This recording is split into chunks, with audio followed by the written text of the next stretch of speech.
Hello, everyone. Welcome, welcome, welcome to the Cucina Aurora Kitchen Witchery podcast, another great episode of Conversational Witchcraft. And I'm very happy today to welcome Brandon Weston to the show. Brandon is a spiritual healer, a writer, a folklorist living in Fayetteville, Arkansas. He's the author of Ozark Folk Magic, Plants, Prayers, and Healing, and the author of Ozark Mountain Spell Book. He's the owner of Ozark Healing Traditions and a collective of articles, lectures, and workshops focusing on the traditions of medicine, magic, and folklore from the Ozark Mountain regions. He comes from a long line of Ozark hillfolk and works hard to keep the traditions that he collected alive and true for generations to come. Brandon Weston, welcome to the show. I feel like I need like a laugh track or a clap track or... We all should just be doing jazz hands at all times.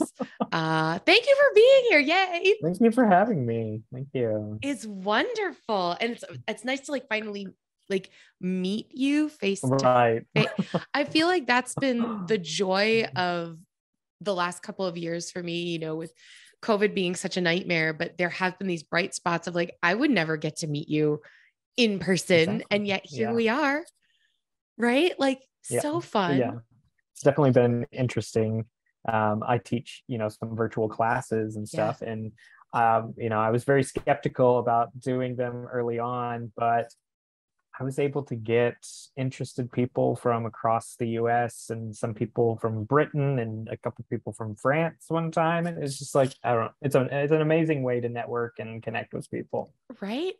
Right. And it's like, wow, the world is teeny tiny when I can see it all on my computer screen from my kitchen. I think my favorite part is that I don't ever have to wear real pants. Yeah. Exactly. I mean, I'm not going to lie. I feel like after doing, you know what I'm saying? Like I'm thrilled that I could do everything in leggings. Like I never have to wear like real pants. It's amazing. It's sad for my real pants because they're just sitting in my closet. Like we don't fit you anymore. That's a true story. And dust them off every now and then. And then realize they don't fit me anymore. That's the truth. So Brandon, you are the very first and probably the only Ozark folklorist that I'll have on this show. Because what you do is so unique and it's so niche even, right? Like I've never, until looking at your book and reading your bio and everything, I'm going to sound like a terrible human being, but I've never even heard of this type of folk magic before. Mm-hmm. And I'm sure that's just because I'm not born in that region. So for people that don't know, you're going to be like our expert and you're going to be like teaching me and everyone else out there about the Ozarks and what this is all about. So start with the Ozarks is this mountain range and plateau range. And this is Arkansas and I want to say and Missouri. A lot of the Ozarks, probably about 70%, 60 to 70% is actually in Missouri. And then, there's a lot that is in Arkansas where I am. And then it goes over into Oklahoma just a little bit and even a little bit into Kansas. So it's a fairly big region. It's not, of course, not as big as Appalachia or anything like that. It's small enough that it gets forgotten a lot, I think. But for a long time, I like to tell people it's sort of an island almost, which if you kind of know the landscape outside of the Ozarks, Kansas, flat, Oklahoma, flat, River Valley, Arkansas, and Delta, flat. And so it really is this sort of mountain plateau island in the middle of all this sort of flat land area. And really what that created was this sort of isolated folk culture. And the culture sort of remained in its original state, which it's a problematic way of thinking about it, but it's sort of remained intact a lot longer than other folk cultures in the US, just because it was really hard to get to the Ozarks. You had to ride a mule to some of the areas. People were without electricity and running water well into the 20th century. So Wow. some people are still, they don't have indoor plumbing and things like that even today. Wow. So it's this sort of isolation really hurt the culture in a lot of ways because it really stunted a lot of our development, but it also helped the folk culture by allowing it to sort of remain, I hesitate to say secretive, but it remain within family lineages. So that includes not just the areas that I study, the healing and magic traditions. It also includes music, so folk music and cooking and all of the different folk ways that we have here. They all sort of stayed within family groups for a very long time. And you don't really see that a Wow. lot in the rest of the part of the country. Wow, that's so interesting. And yeah, like I said, you're going to be my expert and you're going to educate me on all this stuff. So I'm an East Coast girl. I was born in New York and I live in New England now, which compared to where I grew up, like I feel like I'm in the middle of nowhere. And I'm not. I mean, there's a TJ Maxx like 5 minutes from me, but being from Long Island, New York, where you can't spit without hitting a shopping mall. This feels like the middle of nowhere to me. And I've never been in the part of the US that you're talking about. I've never been there. And I would guess that there's a lot of people, like you said, it kind of gets forgotten, right?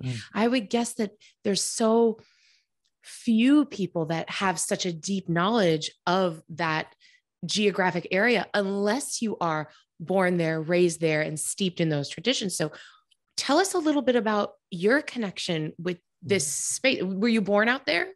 Yeah. Yeah. So I come from a multi-generational Ozark family. So my dad's side has been in the Ozarks the longest, pretty much back to at least white settlement in the early 1800s. Really the start of the Ozarks, at least from a sort of, settler point of view, really started around 1810, 1812. And that was just after the forced removal of the Osage to Oklahoma. So the US opened up the Ozarks for anybody that could get here and cut out some land for themselves were able to do it.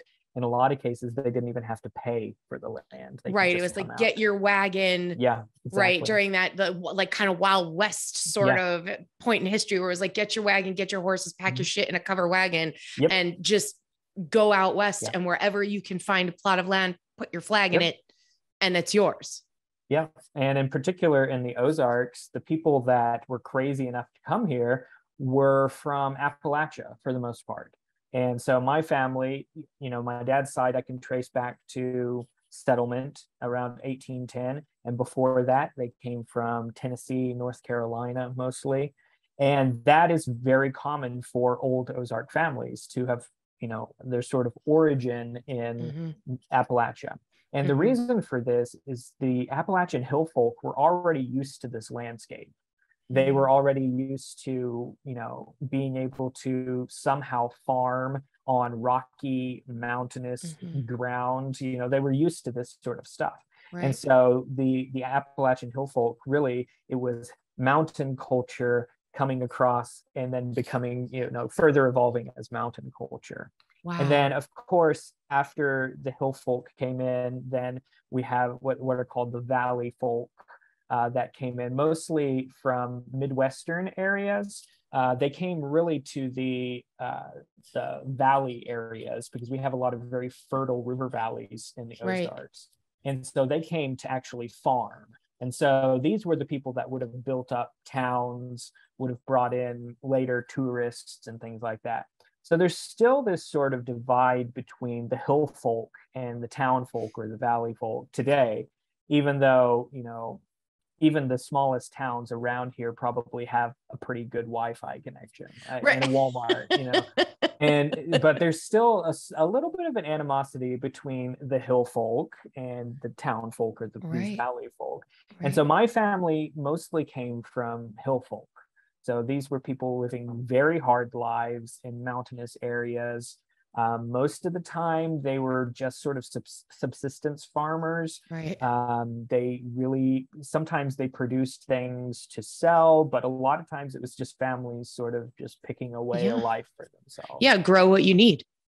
right? Grow And what you that's, need and or yeah. gather what you can on the land, things like Wow. that.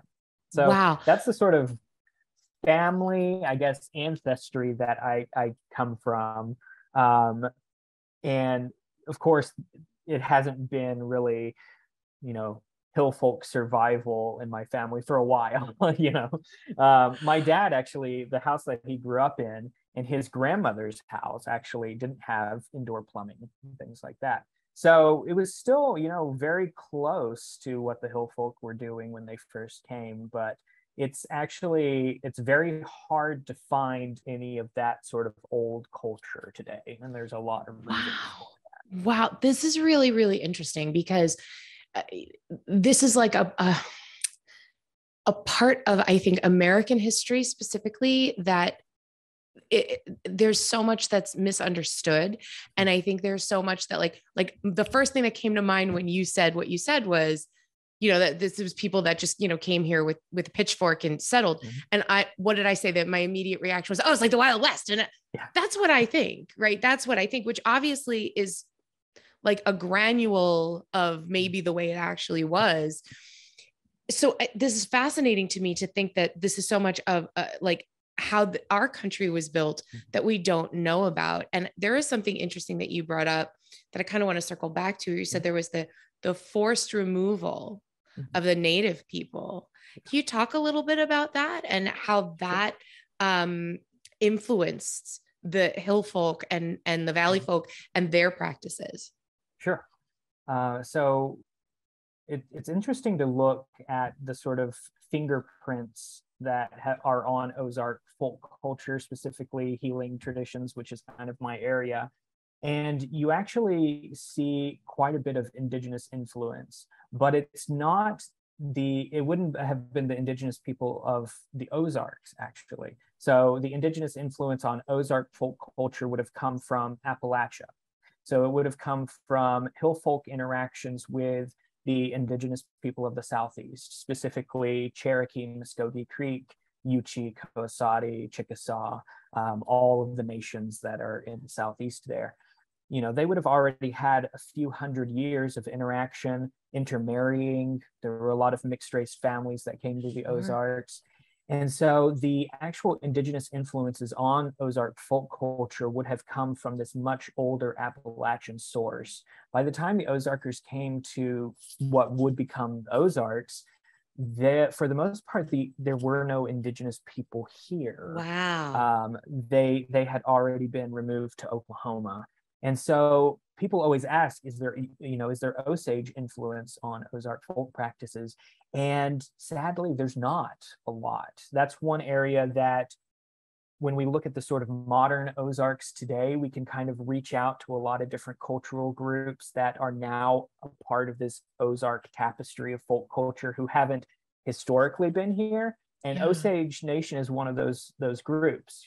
We are in this area where I am. We're constantly making these connections with Osage Nation to sort of help bring them back to their land, things like that. We're making also connections, since probably 1950, 1960, we've had a ever-growing Latinx population here as well. So and that is just booming every year. And so that's kind of one of the areas that I'm in right now, with teaching and writing, is trying to say this is our sort of historical image of the Ozarks, but we have to remember that what it means to be Ozark today is very different than what it meant to be Ozark for our mostly white ancestors in the Ozarks.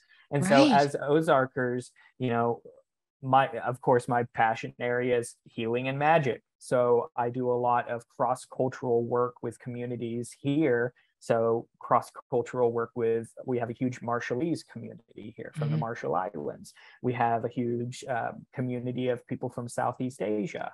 All of these people are Ozarkers, they're a part of this cultural tapestry now too. And so that's kind of a long way of answering your question. But I think that, looking back to the sort of makeup of the early hill folk, we always get this sort of whitewashed image of the hill folk. But in reality, a lot of the families would have been mixed race families, Right. and mixed European, indigenous, and even African as well. And Right. so that's one of those areas that I always try to mention, that, the hill folks that came in would have had a very different view of the world than, the stereotypes kind of lend people to believe today. What kind of stereotypes do you think are So out there? we've always had a sort of stereotype of being backward and sort Mm. of primitive and things like that. And in a lot of ways, that's not unfounded, but it's sort of a different worldview, a different way of looking at the world and the individual's relationship to nature, for instance. Mm. And so hill folk historically have been very averse to development, cutting down forests, things like that. And a Sure. lot of that goes back to just this relationship with the land as being a part of survival. You Right. don't want to destroy the land because you need the land. Yeah. And maybe we should all take a lesson from that. Maybe we should stop Exactly. cutting down forests and maybe get more in tune with Mother. I don't know. Sounds pretty good to me. But I think that's a really important point, is that you need the land to live. Yeah. And what you were saying, you mentioned something about like the stereotype of, I don't remember exactly how you put it, but what came to mind to me is you saying earlier, as we started this conversation, that there's an isolation that came for the hill folk that allowed traditions to steep, right, within community, right? But I think what also happens with isolation is how the outside world views that inside world. Absolutely. So the inside world is isolated and happy and like, we're just doing our thing and making stuff happen and living the way we live. And the outside world's like, oh, those guys are weird because because we can't get in and see that. So we form opinions that aren't true because we don't know, because we're not on the inside. So I think that's, and I also think that's good, right? Because you're keeping things a little close to the vest. Like, now you don't know what we're doing, but we're doing our thing. And it's just so interesting because I know nothing about this. So you born and raised in this area, you obviously have a rich family history.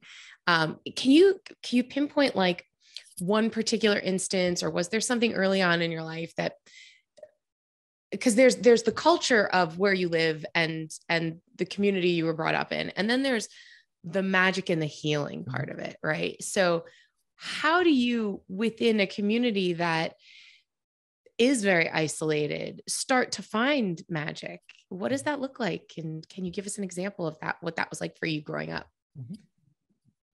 Yeah, because, this culture hasn't really been examined a whole lot. There were the big three folklorists around the 20s, 30s, and 40s who did a lot of work in the Ozarks. Vance Randolph is probably the most famous. He wrote a book, Ozark Magic and Folklore, that was published in 1947. And so there hasn't been a lot of interest in the area. And what that has created is a culture that values sort of magical traditions without even naming them as magical traditions. Right. Because it's just what you do every day. It's just life. Everyday life. Yeah, exactly. Right. And so that's kind of how I grew up. I don't come from a healer family, but I have healers in my family. And in particular, when the first book came out, Ozark Folk Magic, I had lots of family contacting me and saying, oh, did you know that so-and-so could do this and this? And I had a great uncle who I knew was a wart charmer, so he could buy warts off of you as a sort of magical act. So he would, if you had any warts, he would come up and give you a penny or a dime, and he'd say, I'll buy your warts off of you. So you'd take the money, and then overnight the warts would disappear. Come on. And that was come on, really? And I didn't think anything of it until a lot later. And I also found out that he could stop blood, which is a pretty common sort of folk magic. People that could stop a bleeding wound, or like blow fire out of a burn so that it stops hurting, things like that. I would tell you something. I had this wart on the tip of my finger. It's not there anymore and I mean years and years. And I used every like cream and thing and doctor, and it kept growing back. And you're saying all I needed to do, and now it's gone. I don't know what I did ever that finally made it go away. But you're saying that your uncle would hand you a penny and be like, here's a penny. And you go to bed and it would be gone and never would come back. Yeah. And I mean, he healed me before when I was a kid, and he healed family members all the time with stuff like that. Was there ritual to that? Like that sort of folk magic? It's just like in him, and he's just like, this is how we're going to do it. And done, bing, bang, boom, no ritual, no thought, it's just part of the essence of the being to be able to do that kind of service. Well, and this is an interesting area, particularly because a lot of the work that I do really started with me being interested in where Ozark Folk Magic is today. So I actually went out and collected things from individuals who were still healing in this way. And this is kind of an interesting area because for the most part, the folklorists that really wrote heavily about the Ozarks, none of them were healers, none of them were practitioners, and none of them were particularly believers. So Vance Randolph published his most famous work, which is still in publication today. Right. And it was originally titled Ozark Superstitions. So he had a very specific view of folk magic and healing practices. So there is a huge difference between what was told about healers and practitioners and what healers and practitioners were doing themselves. So on the outside, there were lots of stories about my great uncle Bill and what he did, but I was never interested in it really until he passed away, unfortunately. So I never actually got to sit down and ask him, when you're doing this, is there something that you say? Because a lot of times, the folk magic and healing practices we have, people will call them simple, primitive, simplistic, things like that. Because, and I've met many healers that work in this way, on the outside, they may do absolutely nothing. But on the inside, there is such a complex process that is at work that involves one thing one of my areas that I really like talking about is auspiciousness and magical timing. So this was a big thing with Ozarkers where healing certain illnesses had to happen during a certain moon phase or in a certain zodiac moon sign, that sort of thing. And so there was all these sort of timings that went underneath a lot of this work. And on the outside, the most complex ritual might just be sitting somebody in a chair with the Bible on their lap, which is pretty common. And then the healer will just do their work. But underneath that, they are sometimes saying very complicated prayers and verbal charms that have been passed down orally, generation after generation, all the way back to ancient Greece in some cases. Right. So underneath, and this is what I really wanted to do with writing. So I didn't start off this as an actual practitioner. I was an academic. I was a folklorist. I was going at it from a very sort of Vance Randolph, education, technical, give me the facts. Yeah, and you have to do it correct and all of this other stuff. Yeah. And one of my teachers, a person who I was interviewing who ended up becoming a teacher of mine, she was very well-meaning, and she just sort of sat me down one day and said, "Why are you talking like you're not a part of this?" And you're like, oh clicked. Crap. Yes. Something just clicked. And I remembered back to all of the sort of, sensitivities to the spirit world that I'd had growing up and the weird sort of encounters I'd had and things like that, all of which, in a different age, somebody would have identified me as having the gift at a young age. But because this culture has been dying out, there's not really many people around that can identify that sort of thing anymore. So even within your family, no one said, "Hey, this kid's got something." No, this kid is like uncle. Unfortunately not. Yeah. And he's got the same powers as the uncle has. And nobody ever just kind of let it go. No. Wow. And it's really kind of a sad part about the sort of dying culture. But I mean, it is what it is. But so after, that, I started approaching it from the perspective of a practitioner. And I really wanted to write from the perspective of an Ozark practitioner, not just somebody who has my own work, but somebody who is influenced by other healers, very eclectic healers in the Ozarks.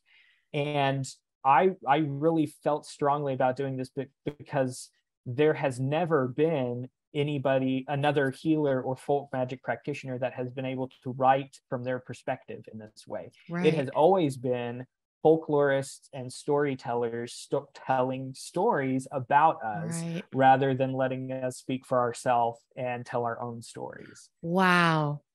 That's amazing. So were you studying magic and consider yourself a witch or a pagan or anything magical practitioner before this kind of like light bulb moment of, I need to be writing this folklorist book from the position of a practitioner? Were you practicing other things before you realized or before you noticed that what you were doing was Ozark folk magic? Like, how did that happen? Yeah. So I've always been sort of, even growing up, I was the weird kid reading like books of mythology. I love mythology and folklore and fairy tales and all of this other stuff. Myths and magic and swords and dragons and Merlin. I read all of the Arthurian tales and all of that. And so I was always like really sort of in tune with this idea of folklore and what folklore means to people that are still living that folklore. So, and I always used to wonder, what it must have been like to be a Viking or a Greek, like that had this as a part of my worldview and didn't know any other worldview and things like that. So I've always, had sort of weird interests and things like that. And that, I think it really helped me sort of be able to make very deep connections with the things that I was finding within my own culture. So rather than taking sort of Ozark folk ways and magic rituals and stuff, it's just that sort of face value, I was able to, and still this is a part of my work, is taking these practices and looking deeper and seeing, the connections to other traditions in America and then traditions in the old world as well, to be able to take a ritual that I've collected from somebody and find sources for that ritual in medieval Europe is a very interesting thing for me to be able to do, and it's very fun for me. And so, and I always credit my early interest in folklore, and not just, one type of folklore, just stuff from everywhere. I always credit that as really being an influencing factor in what I'm doing today. Oh, and absolutely. I think that's important, being able to take, being able to sort of criticize traditions at some points, and also be able to see where traditions evolve for the better sometimes.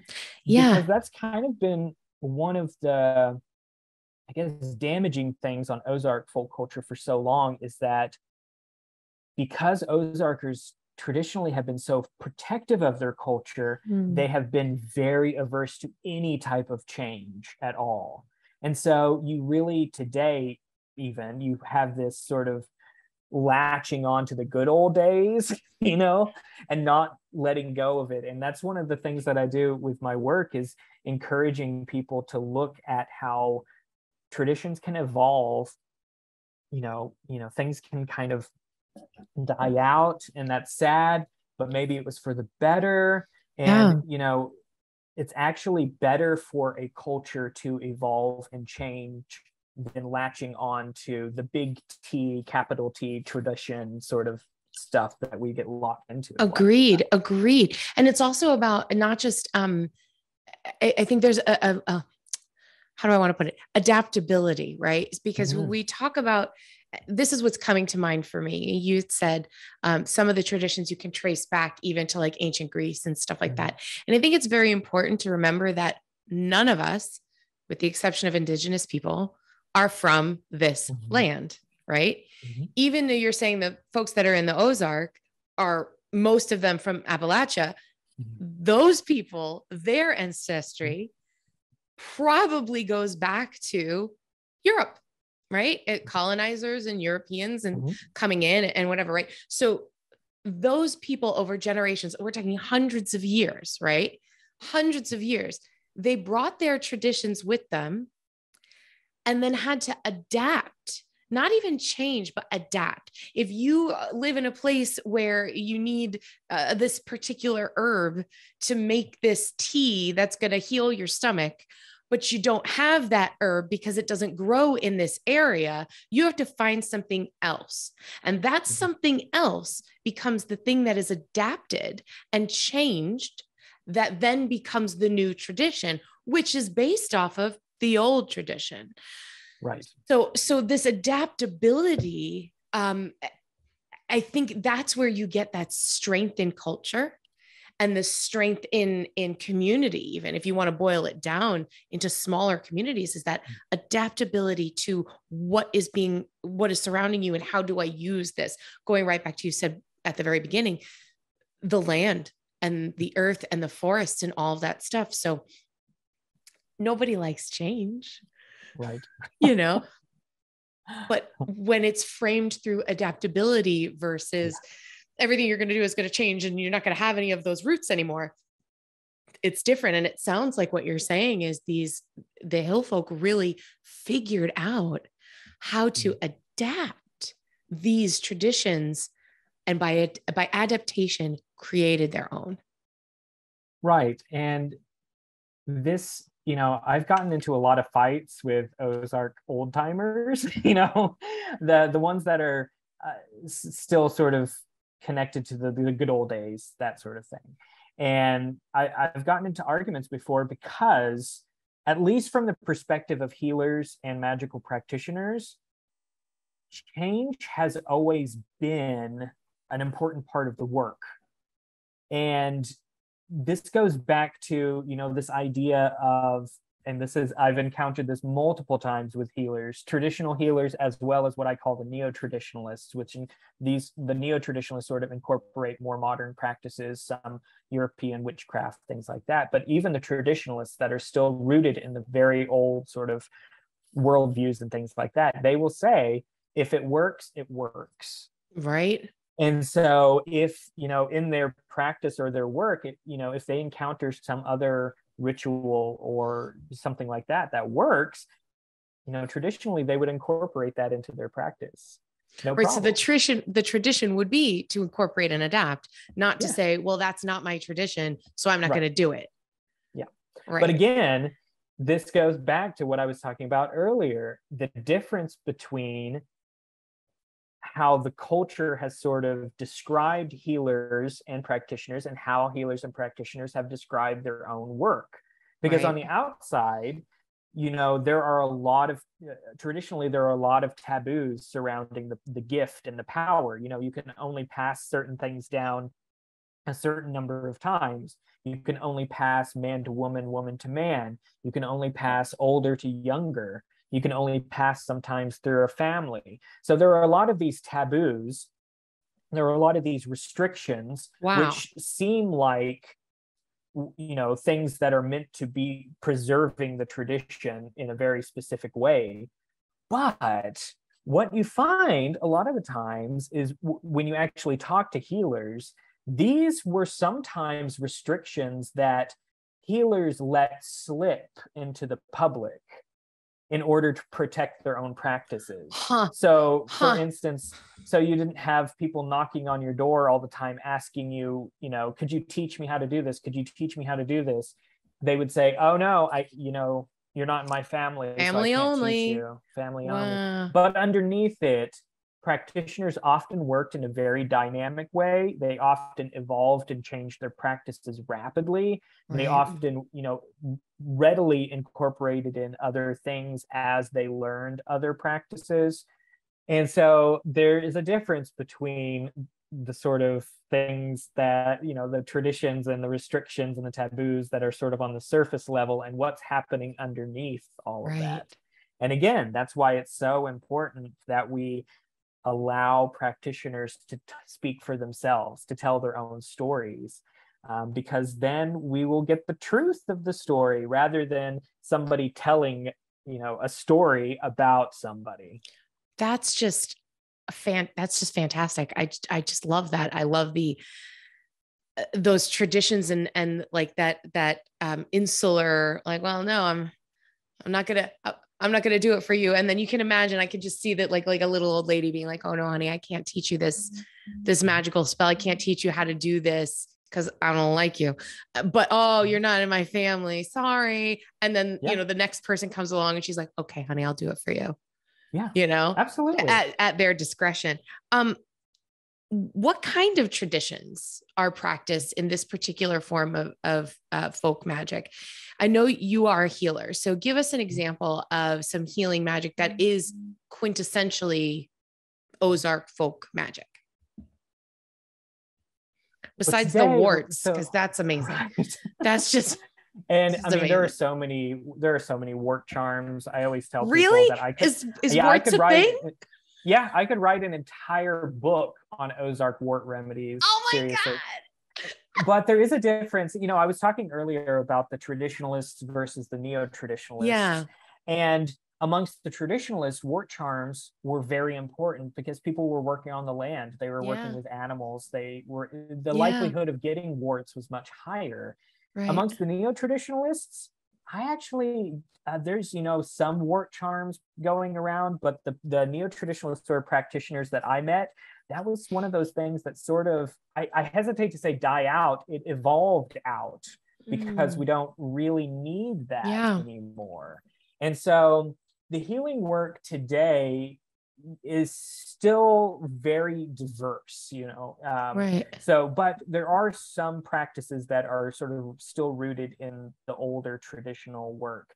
One of the big areas is simplicity. And I mean, I kind of already talked a little bit about that. Yeah. Simplicity sort of came around as a necessity more than anything. You couldn't go to the grocery store and buy what you needed to buy. You had to grow it, you had to gather it. And there's also this tradition of repurposing household items for magical purposes or healing. Yeah. And so, for instance, string is a big part of Ozark folk healing. There's lots of stuff you can do with string. People would blow prayers through knots, and you would take a length of string and knot it a certain amount of times. And every time you would knot it, you would blow a charm, a verbal charm or a prayer or just an intention through the knot. And then you would close it. And then this would be wrapped around the wrist or sometimes around the neck, like a necklace, or around the waist of whoever you were working with. Well, you could also, with string, you could catch things too. So for instance, if you were sick or you were cursed or something like that, a healer might make a big loop of string and pass it over you, and you would step out of it. And as you stepped out of it, they would pull it tight, and everything that was on you was pulled off by this loop and then sealed by the knot at the very end. What a cool thing. Right. I feel like that would completely work. I feel like that's so, like you said, so simple. Very simple. But using that and catching energy in that way, like just, it's brilliant in its simplicity. Yeah. Right. And there are a lot of practices like that. I mean, to go back to the repurposing, using an ordinary broom to sweep illness off of a person, or a hex or a curse, using scissors and knives and axes to symbolically cut or chop hexes off of a person, things like that. And so the outwardly, yes, it's, very simple. It's connected to the, repurposing these different household objects, but underneath it, there's all this very complex sort of theory that's going on. Right. But I think a lot of sort of the foundation of Ozark folk magic really goes back to this idea of simplicity. And one of my favorite teachers, the one who identified the gift within me, I had a very good relationship with her, but our relationship was often very, on the outside might have seemed very aggressive. We argued a lot, but it was a loving sort of argument. It's a challenge. Yeah. It was because I really wanted to learn the ins and outs, and she really wanted me to feel and experience and open And because that is a very important part of the Ozark sort of mindset, is this idea that, you know, you don't have to explain everything. You have to be just open to some things. She wanted you to get out of your head and into your heart. Exactly. She wanted me to sort of break open a little bit. And I remember one of our, I think the most important interaction we had, I was asking her about, because she had certain things that she used all the time. So she had certain wooden spoons that she'd mix certain like herbal mixtures with and things like that. And I was really interested in why, you know, are they shaped a certain way?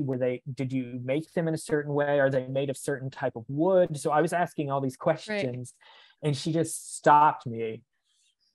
And we had like a little bit of a silence, and she just looked at me and she said, "You should be able to do everything you need to do in a completely empty jail cell." And that was another one of those click light bulb moments, because, and that this is a foundational part of all of this work. The idea that tools, plants, ingredients, all of this stuff is just sort of icing on the cake. And what's underneath all of that is your connection to your own innate gift, your connection to your own innate power, and how you are able to take that inspiration, that imagination, that intention, and make it manifest within the world. Right. That wooden spoon, speaking as a kitchen witch who has a wooden spoon for everything, right? And yes, each one is different. Like there's some that I only use for if I'm making sauce. There's some that I'll only use if I'm sauteing, like the specific, right? But it is not the reason. It is a conduit. But if it wasn't there, I could still channel that energy, right? So that you should be able to do everything you need from an empty jail cell really forces you to stand in your own power and deal with your own will, right? I will this thing to happen with just the power within me. And then it becomes, what tools am I going to, you know, if you're not in an empty jail cell and you have the option to have tools, what tools can I use that might make it easier, or symbolically that helps me focus that energy? It's not the energy itself. It's helps you to focus it. I think that's just brilliant. I like to use the image of spinning yarn. So, you know, you start with this sort of chaotic wool, and somehow you are able to, with the spindle or the spinning wheel, transform this chaos into order, into something that's usable. And I really like the idea of, you know, the sort of innate magic in the world as this sort of wool, and then our intention as that spinning wheel or that spindle that is taking this and making it into something that's usable then. And brilliant. you know, my favorite teachers that I have worked with here in the Ozarks, you know, they all worked in this very simple way. In some cases, you know, the rituals were very interesting. I remember there was this lady that I was working with, and I think we did a house call for somebody that needed something. I think it was like a house blessing or something like that. And so we drove out there, and it was quite a ways away. And she had forgotten some of her stuff that she took to house blessings and things like that. So in the Ozarks, one of the big things that we do is burn red cedar for the smoke. That's a sort of cleansing smudge smoke sort of stuff. And I think she had forgotten that, but she forgot some other plants as well. And so I asked her, I was like, "Do you want me to go back and get it?" And she was like, "Oh, no." And so she adjusted her ritual. And when in the I guess the moment when she was supposed to be burning this stuff in the house as a sort of cleanse, she invoked the spirit of the plant to be there. She didn't need the plant. She had the plant with her already. Through those very deep interactions with the plant, she knew the plant. She knew how to call the plant to wherever she needed. She didn't need the physical embodiment of the plant there in order to do what she needed to do. And it was amazing. We walked through this house, and she wafted her hand like she would be wafting smoke. And she was saying her prayers and all of this. And you could just feel, like you do, you know, when you do sort of smoke cleansing and stuff like that, you could just feel everything sort of like clear. Wow. as she was doing I've this. heard of other people invoking plants before. It's funny. I had a conversation with Eva Dominguez Jr. And that was the first time I had ever heard of that, where he was saying he had been somewhere and needed ingredients for something and was like, well, I'll just invoke the spirit of this parsley for this spell I need to do. And I was like, oh my God, I didn't realize you could do that's brilliant. And then all of a sudden it made sense, right? How cool is that to understand that we have that power within us? If we know what we need and we are in communion with that part of ourselves and the natural world, what a great thing to realize, to have that moment, to understand I have everything I need within me to do this magical work. And that extends to our personal lives and careers and all that stuff. I want to take a quick break. And when we get back, we're going to talk a little more with the amazing Brandon Weston. We'll be right back after we hear from our sponsors. Welcome back to the Cucina, Aurora Kitchen Witchery podcast, another episode of Conversational Witchcraft with Brandon Weston today, talking all about Ozark magic and folklore and hill folk versus valley folk and learning about our own innate powers. How fucking cool are you? I'm sorry. This is so, it's so interesting. You know, everything you're saying makes perfect sense to me. But I want to know if you could tell us a little bit about tell us about some similarities between this type of folk magic and other folk magics. And also, what is like a defining characteristic of difference between Ozark folk magic and other folk magic that people might be more familiar with? Well, I think, first of all, at least according to my research, because again, that's one of the areas that I really like to do, is connect the Ozarks to other folk practices. And I would say that the closest American folk magic tradition to the Ozark tradition is Braucherei, or powwowing from Pennsylvania German country. Are you familiar with Braucherei? Not at all. So it's actually a rural German, mostly Southern German folk healing, folk magic practice that was brought over with German communities into Pennsylvania Dutch, which is just a corruption German of Deutsch. Yeah. Yes. So it came in with German families, and those German families eventually moved into the Southern Appalachians and then over into the Ozarks. So, you know, that's another stereotype about the Ozarks, is everybody is Scots-Irish, and that's not the case. You know, now more than ever, we are super diverse here. So Ozarker means something very different today, but traditionally Ozark families were not just Scots-Irish. Some of them were, you know, there was a great deal of what we would call indigenous British. So that's Welsh, Cornish, and then, you know, British influence. There's also a huge amount of German influence, and there's also even French influence. There's actually Cajun Creole influence in the Ozarks as well, because the Mississippi is so close. Yeah. Cajun Creole people came into the Ozarks. That makes sense. There's actually I think it's almost extinct, but it's a Cajun, an Ozark Cajun dialect called Pawpaw French. That is located on sort of the eastern portion of the Missouri Ozarks. I think there's a town called Old Mines where it was sort of centered. But it was specifically, these were Ozark people that were also Cajun. They were French. And so there's an influence from France, and specifically Catholic influence, because that's another stereotype, that traditionally Ozarkers have always been Protestant. And there's also a stereotype that Ozarkers have always been religiously conservative, which is not the case at all. But that's another It's a whole nother episode. Yeah, right.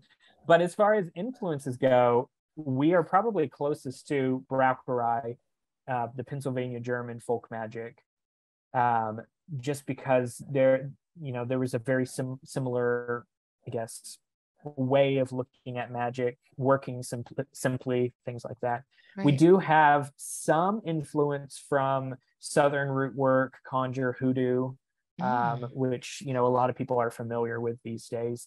There's a little bit of that influence, but some people try to say that Ozark folk magic is hoodoo, and that is not the case at all. Hoodoo is its own tradition. It needs its own respect, its own work. And the Ozarks, while we have some influences from that tradition, it is not the same. And a lot of the influences come from central Arkansas and the Delta area, where interactions with mostly Black communities would have brought in traditional folk magic and practices from West Africa mostly, which would have been hoodoo and southern root work. So along the southern sort of edge of the Ozark Mountain range, there would have been a lot of interaction between those. But I think you could probably find lots of similarities between what we call traditional witchcraft. So if people are familiar with like Cornish witchcraft, things like that, there are a lot of similarities there because, for the most part, this tradition is influenced by European sources. Right. And so there's a lot of cross influences there. I will say, people will probably be familiar with the plant work that we do, especially if they're from an American tradition. It's always interesting working with my European witch friends because, a lot of times we have similar plants, but then I'll pull out plants like sassafras and spice bush and yellow root and golden seal and Solomon seal and all these plants that do not grow in the old world. And that's where we differ. Well, that's what we were talking about, right? That adaptability and going, well, what is this plant? A sassafras. Well, what the hell can I use that for? Right. And then the people 150 years ago, 200 years ago, working with these native plants. I mean, I can't think of another place. I mean, sassafras sure as hell doesn't grow here in New England. You know what I mean? Like, what do we have? We have lobster. So I mean, like you work with what the world is providing for you. So that really colors the practice. And the plants in particular would have been an area of cross-cultural influence with the indigenous people particularly. And that's one of those areas we owe them a huge debt of gratitude for helping us survive. Because when you look at it early on, the colonists would have had maybe 20 plants that they brought with them from Europe. Right. And the rest of our plants, all of the plants that I named just then in that list, are not old world plants. These are all new world plants, and they're common in our folk medicine. And they are common in our folk medicine because we were taught how to use these plants. And then people took that knowledge and passed it down. So that's one of those areas of significant cross-cultural influence with, in particular, indigenous people. It's so fascinating. Like, honestly, I feel like my brain is so full with new information. I mean, for the most part, I'm pretty well-rounded as a witch, but this is something I would guess a lot of folks don't know anything about. I will confess to you, Brandon, I had to look up before we started. I looked up on a map where the Ozarks are because I didn't know. I mean, to be fair, I suck at geography, like my partner and I will play trivia. And if I get a geography question, I'm like, pass, I have no idea. But I literally looked it up on a map, and I'm going to say that's probably really common. Are you finding as you're going through this work, and now you've written 2 books on the subject, that most people are like me and they don't know anything about what you're talking about? Yes. In short, yeah. But that's not surprising. And I also don't take offense to that because I feel like everybody has these sort of very complex relationships with culture, with cultural identity. And I'm a freak because I'm interested in that sort of thing. Not at all.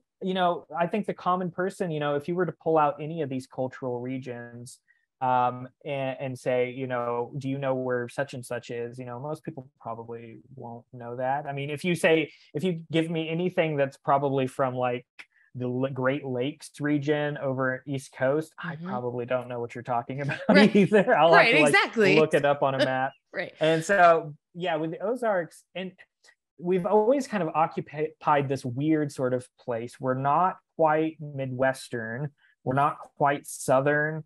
We're just sort of in this weird place. You're right this in the middle. between place. Yeah. You're Right literally in the middle right in the middle. And it is kind of like this, you know, I don't know how to describe it. You're like, it's kind of, there's a wonder to it. Like you said, it's hard to get to, it's hills and valleys, it's mountains and streams. So it's sort of like this, like you said, it's an island of these mountains and plateaus, and there's mystery there. And so most people are going to be like, that's good. Or we fly right over it, right? We go fly right over to the next coast. We fly to the Pacific Northwest. I fly to California. I fly to Texas, but I don't stop in the middle, and most people don't stop in the middle. So that, you're such a great spokesperson for these traditions and for this culture, that I would guess most people kind of look at and go, and I please nobody write me letters or say anything nasty, but most people would be like, what kind of tradition do you have? You're a bunch of white people.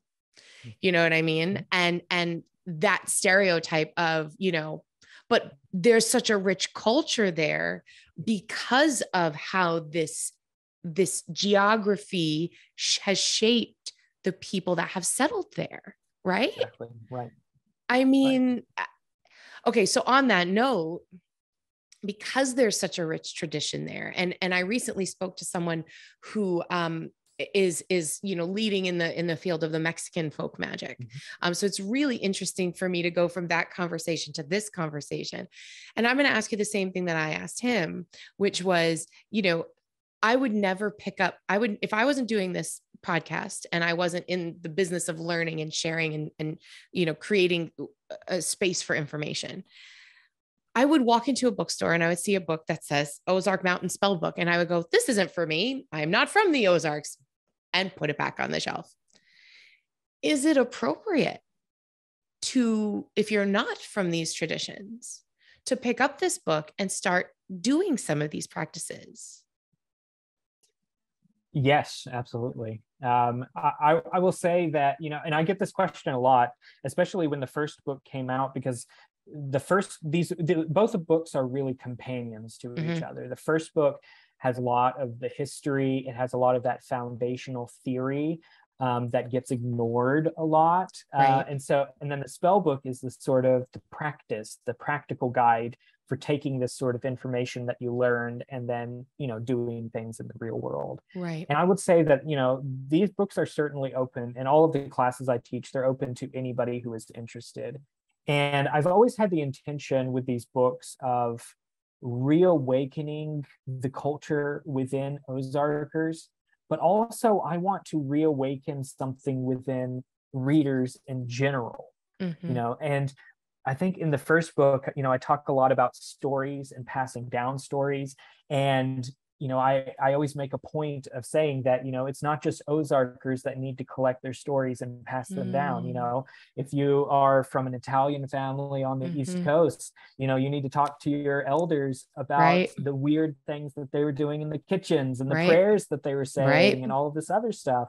And it's like that, I think for me, beyond just the revitalizing the Ozark culture, trying to really revive it from the dead, basically. Yeah. Apart from that, my intention is to get people to collect their traditions, to get interested in their culture, whatever it might be, and, really look to the sources of that culture. Go and talk to practitioners, go and talk to family members. Don't just assume something about a culture before you get in deep talking to people.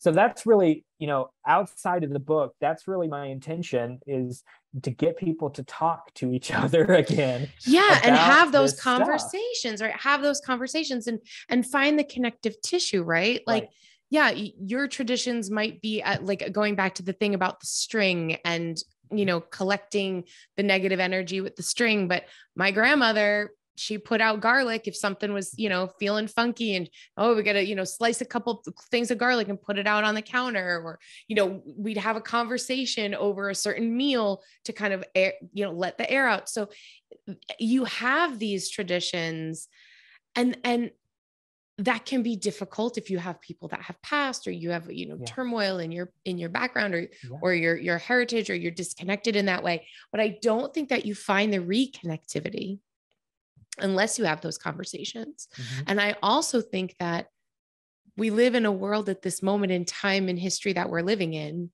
where there's so much divisiveness and there's so many things saying, you're different than me and I'm different than you. And so we have to hate each other. When really, when we look at the things openly and honestly, we realize these things, these traditions, these heritages, they're the same. Like, oh, you have this tradition, I have the tradition that's so similar. And it brings us closer together. And I think, Brandon, what you're doing is starting that dialogue, and to do it in a way with such love and such adoration of this community and this, these traditions. I think it's just beautiful. I think you've really done an amazing job. And I'm super grateful that you shared all this with us today. Like, really, I feel like I really learned so much from you. I can't thank you enough. So tell us, you have the 2 books, right? The first one being Ozark Folk Magic, the second one being Ozark Mountain Spell Book. Are you working on anything right now? I'm taking a little bit of a writing break. I'm teaching more. So I just finished my spring series of virtual classes, and I'm probably going to do another series in the fall. Excellent. I love teaching. I mean, I love writing, but I really love teaching as well. Yes. And we can get into a lot more deeper into certain specific subjects. So back in the spring, I taught a class on repurposing household objects, and that's all we talked about in the 2-hour class, was just so cool. that repurposing process. We also did an Ozark astrological magic class where we just talked about Ozarkers using astrological celestial bodies and all of these processes as a part of their work. So I really enjoy doing that stuff. And so I'm doing some in-person teaching this summer and some traveling around with the new book. And then I'm going to pick up on a virtual class series in the fall. But I do have more books in the works, because this is such a huge story to tell. Yes. That there's definitely more books in the works. And, I'm hoping to be able to sort of take smaller bites at specific subjects a little bit. So you can get really in depth yeah. with a specific subject. I think that's great. Like, I think there should be a book, like you said, like your class of repurposing household objects for magical purposes through the folk magic. I'd read the hell out of that book like that. Cause we're all always like, oh, I could use this jar for that. And I could use this cup for this. And, and my partner's always like, why do you keep saving this? I'm like, I'm going to use it, like it's got a purpose. So where can so this episode, as we're recording it, is in the summer, but this is going to air in the fall. So where can we find information about upcoming fall classes? Where can we buy your books? How can we follow you online and all that jazz? Give us all your info. So the books are available wherever books are sold, I'm pretty sure, especially online. You can buy it directly through the publisher, or it's available on online retailers, as well as probably select bookstores, maybe one near you, who knows. Support your local bookstores. If they don't have it, they can get it. They can. So they absolutely can. So if you've got a favorite local bookshop, go on in and ask for books by Brandon Weston. Yeah. And any store that sells specifically Llewellyn books as well is likely to have them. As far as classes go and workshops and all of that, I do have a website, ozarkhealing.com, and I post all of my upcoming classes and the schedule there. I also have all of my past virtual classes I record. And so there are actual recordings available for purchase on the website as well. Great. I like occasionally repeating classes, but I really like also just selling the, the old recordings so that I can teach new things, because I'm always thinking of new ideas. Yes. So those are available on the website, as well as tickets to any of the virtual classes that I might be giving at this time. I also have a Facebook page, Ozark Healing Traditions, an Instagram at Ozark Healing Traditions, and an Twitter at Ozark Healing. And I post across social media. So. Excellent. So we'll put all those links on the show notes. So if anybody is interested, they can go over there and they can click and find you all over the place. Brandon, I have one final question for you before you wrap up. And this is my signature question I ask to everybody that comes on the show. It has nothing to do with Ozark magic. Okay. As you know, I am a kitchen witch. If you were to have me cook one magical meal for you, what would it be and why? Oh, well, that's a really good question. Oh, so I mean, I'm a foodie. I love food. And so, I mean, really, whatever you would cook for me, I would enjoy and eat. Right. But like if there was But one, like this is the first thing that well, comes to mind where you're like, this is a thing I haven't had in forever, or it's like my favorite thing. well, based upon our conversation, I have inferred that you are of an Italian origin Is it the and conversation or is my heritage. giant nose? Is it my look, see this is I like to point this out. This is my Sicilian. Every Sicilian has this little bump. It's showing right here. My Sicilian is yes, I'm very Italian. Also, I talk with my hands. Yeah. So if I sit on them, Well, I I mean, can't talk, right? So yes, I don't know how you figured it out. Yeah. So I would have you cook anything from your Italian heritage because I absolutely adore Italian food, and I'm in a part of the country where we have very limited Italian options. We do have a few Italian communities that have popped up in the Ozarks, but they're kind of away from me. So They're not opening restaurants or delis. I mean, food is well, our religion, so that's it's a little bit disappointing. of a drive, but yeah, I could get there if I really wanted to. So But yeah, Italian food, what do you crave? yeah. Like, what is something you haven't? Oh my I mean, have you even? You grew up in the Ozarks. Like, have you ever had a really good Italian meal? Has an Italian woman ever cooked for you? God. You know, I don't think so. Oh, that's a different story completely. Because if you go to an Italian's house for Sunday dinner, it's all day. Okay. It starts at 2 p.m. and we start with antipasto. So you get a big tray of antipasto. So, today it's called charcuterie, but when I was growing up, it was antipasto. You would have, meats and cheeses and olives and pepperoncini and all of those things on a tray. And then from there, you go and you have your first course, which is your pasta course. And then pasta leaves the table and then you have meat. So you have roasted meats, you have chickens and pork roasts and braciole and sausages. And then that leaves and usually potatoes and some sort of a vegetable. And then that leaves the table. And then you have salad, you have your salad course. And then that leaves the table and you sit for a little while and you have nuts and fruit, but nuts in a shell. You got to have the crackers. And any New York Italian knows exactly what I'm talking about. And we'd sit there with my grandmother had these plastic baskets of nuts in shells. And there's only 2 nutcrackers and 10 people around the table. So everybody is with the nutcrackers and there's nut shells all over the table and fruit, which would be like grapes and oranges. And then that would leave the table. And then the coffee and the cake would come out. So it's like 7 courses.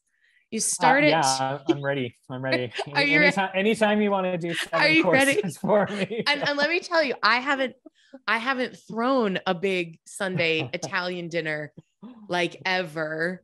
I don't think we've even had one since my grandmother passed away.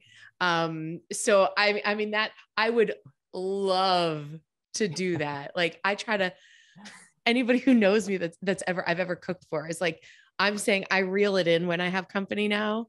Cause to me, that big Sunday dinner is the big deal. And what I do is, it's only like 4 courses. It's nothing. Yeah. It only takes 4 hours to eat it, not 8. So obviously not a big deal. All right. I'm going to put a note on this. It says Sunday dinner.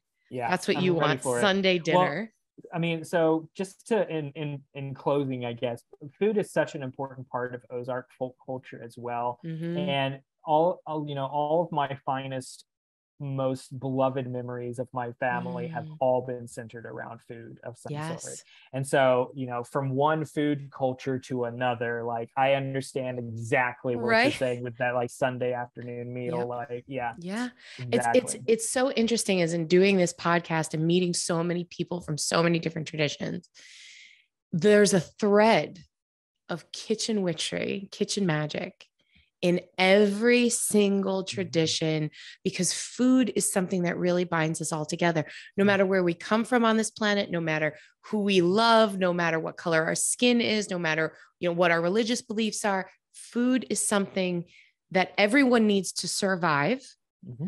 And because of that, it's rooted in our cultures and it's part of our spiritual practices. So it's really been amazing to see, I've had people ask that question to people every time I interview someone. And sometimes people will say, like you, I just want you to cook your thing for me. Right. And other people will say, I haven't had my grandmother's, oxtail soup in forever. And I think you're the only person that would be able to make that for me. And these are the reasons why I missed that meal and so on.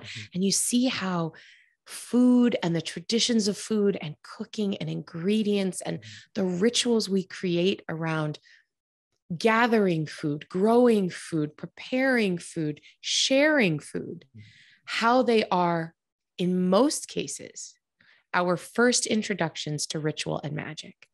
You said something at the beginning of this interview about how there's a simplicity to the Ozark folk magic and that it can be considered lesser, right? And I hear that a lot as a kitchen witch, that this is kitchen witchery is lower magic because it's not occultism and it's not psychic and it's not, I'm not playing in these esoteric spaces. And I say, this isn't lower or lesser or simple. I say this is grounding and foundational magic. And what you're talking about and the traditions that you've shared with me today are grounding and foundational. And you're talking about an area of the world that has built society and community that has standed the test of time because of its grounding and foundational properties. So, I'm so grateful that you came to share with me today, Brandon. Yeah, and I'm so happy that you reached out, and this has been wonderful talking to you. It's been wonderful talking to you too. So look for Brandon Weston online. Give us the website one more time. OzarkHealing.com. OzarkHealing.com. Brandon, thank you so much for being here. You are simply lovely. I'm so glad we got to connect. And yeah, until next time, I wish everyone many, many, many blessings and so much gratitude. Thanks, everyone.